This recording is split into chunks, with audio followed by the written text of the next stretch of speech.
Oi, sétimo ano, bom dia! Hoje a gente vai dar continuidade ao nosso conteúdo de ciência no capítulo 3, o ar e a atmosfera terrestre. A gente vai abordar os temas 1, 2 e 3 da página 34 até a 39. Esse capítulo ele vai trazer um tema muito importante para a gente que está estudando justamente o planeta Terra. Esse tema ele vai perguntar o que é a atmosfera, qual a função da atmosfera, para que ela serve, de onde que ela surgiu. Então todos esses questionamentos eles são respondidos hoje em dia, já que a gente tem muito mais informação do que a gente tinha outrora. Então a atmosfera nada mais é do que uma camada de gases que envolve o planeta ou outros astros.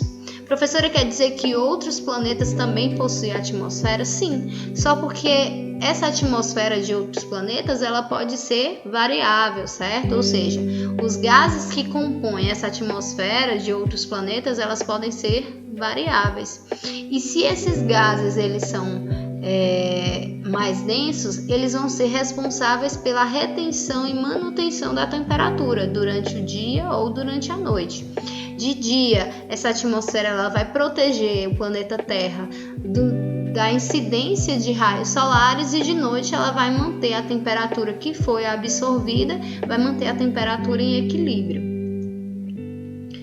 E essa atmosfera, professora, ela sempre existiu e na realidade não. O nosso planeta, assim que ele surgiu, ele não apresentava nenhuma camada de proteção, certo?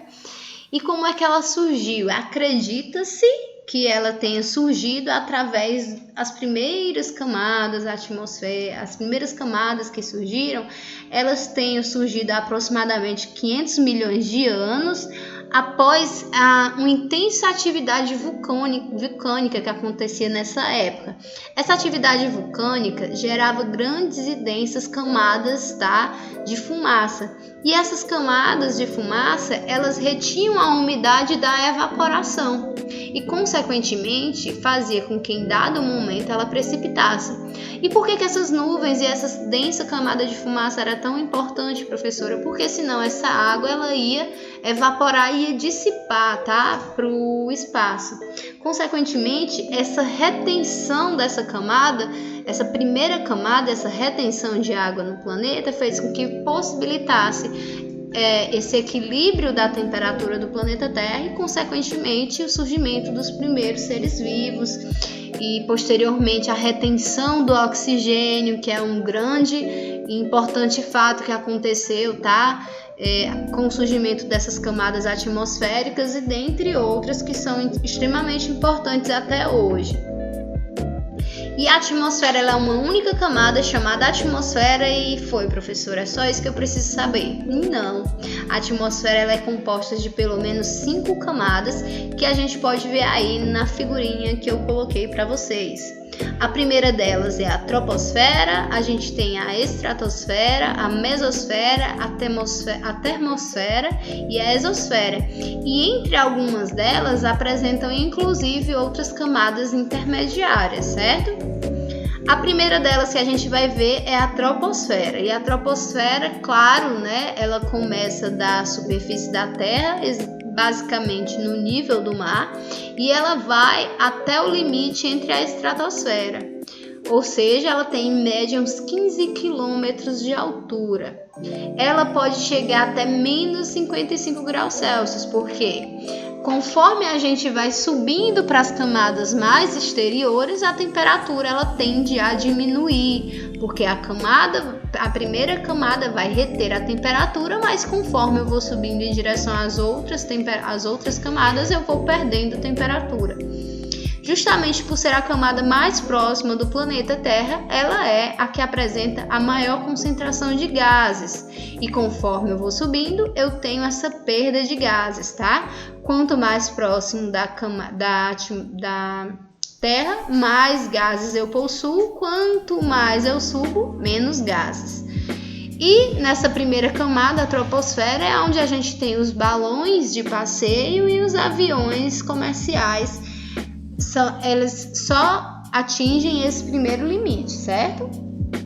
A segunda camada que a gente tem é a estratosfera. Ela faz um limite entre a troposfera e a mesosfera e ela vai até um limite de 50 metros de altura. É nela que a gente tem aqui essa primeira camada intermediária, que é a camada de ozônio, e a camada de ozônio, a principal função dela é reter a radiação solar que vem lá de cima, tá? Ela retém parte da radiação solar e joga para fora e parte só é absorvida.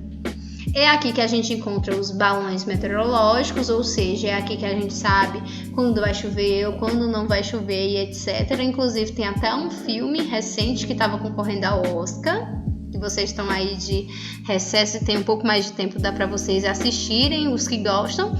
E tem também é nessa região aqui que a gente tem as viagens dos aviões supersônicos, que são aqueles aviões que viajam no limite do som, que quebram a barreira do som, certo?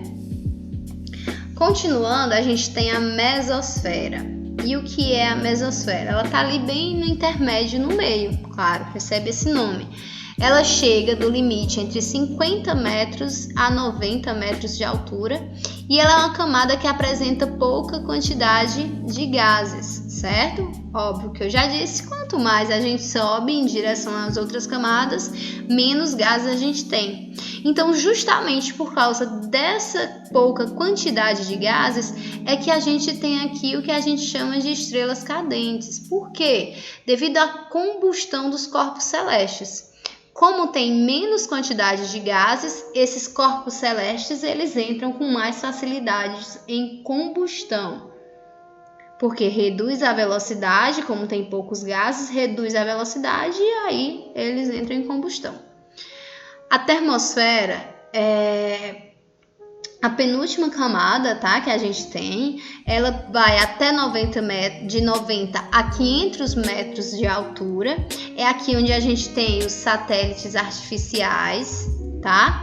E esses satélites, eles vão ser responsáveis por captarem as ondas sonoras e todas as demais ondas que a gente tem no nosso planeta e na Terra, e ele envia para outros lugares, ele faz toda essa captura, tá, das informações que a gente tem. Inclusive, essa tecnologia de a Tchellen está falando agora no computador e falando com todos vocês é justamente resultante dessa captura. E a gente também tem nessa camada a formação da aurora boreal, tá? Mas essa aurora ela é formada principalmente nos polos, que são essas ondas. Parece que na camada tem assim acontecendo um movimentos marítimos, mas na realidade são oscilações do próprio ar que está ali circulando, certo? E forma essa aurora boreal. A exosfera é a última dessas camadas, tá? E ela está acima da termosfera, mas ela não possui um limite definido, porque ela vai ao infinito e além, né? Porque não dá para definir exatamente aonde ela acaba ou aonde ela começa, tá? Então essa é a exosfera, a última camada que a gente vai ver hoje. E por último, o último tema, ele vai tratar da pressão atmosférica na página 38. E o que seria essa pressão atmosférica, professora? Nada mais é do que a pressão exercida na atmosfera sobre os gases. É importante perceber que os gases, eles são matéria, ou seja, eles são físicos, eles têm formato, eles ocupam um espaço e, consequentemente, eles são uma matéria.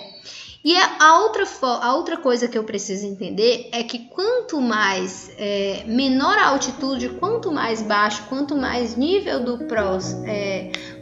próximo do nível do mar eu estou, maior é a pressão exercida pela atmosfera. Por quê, professora? É como se eu estivesse colocando todos mais apertadinhos, estão vendo? As partículas de ar ficam mais apertadas, condensadas. E quanto mais eu vou acima da altitude, quanto mais eu subo, mais espalhadas essas partículas de ar ficam. Ou seja, por exemplo, se eu encher um balão aqui, tá? Numa altitude menor, aqui, por exemplo, em Mucambo, e eu enchi esse balão bem cheio. E eu vou subir a serra da Ibiapaba. eu vou subindo a serra. Se esse balão ele está no limite de estourar, conforme eu vou subindo, eu não consigo manter esse balão cheio. Por quê, professora? Aqui, esse balão, as partículas que formam o ar do balão quando eu encher aqui, elas estão todas apertadinhas, tá? E conforme eu vou subindo a serra, essas partículas de ar que ocupam um espaço, elas começam a se expandir. E, consequentemente, eu vou ter um balão estourado, tá? É uma experiência que quem sobe constantemente a serra dá para fazer. Então, vamos testar se a gente absorveu tudo que a gente falou? A atividade está na página 39 e 40 e as questões são da 1 até a 6.